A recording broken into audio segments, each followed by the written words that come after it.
আপনি অনেক বিপদে আছেন, অনেক অভাবে আছেন, আল্লাহর কাছে আলহামদুলিল্লাহ বলুন। আপনি অনেক সুখে আছেন, আল্লাহর কাছে আলহামদুলিল্লাহ বলুন।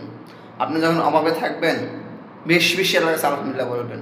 কারণ অভাবে না পড়লে আপনার কাছের যে পাশার মানুষগুলা, যেই স্বার্থপর মানুষগুলা, এগুলাকে চিনতে পারবেন না। অভাবে পড়লে আপন আপন রক্তের ভাজন, আপন ভাই বোন এবং কি বন্ধু বান্ধব সবাইকে চেনা যায়। আপনি যখন অভাবে পড়বেন তখন আপনি কাউকে কাছে পাবেন না, আপনি ফোন দিলেও কেউ রিসিভ করবে না। এটাই বাস্তবতা।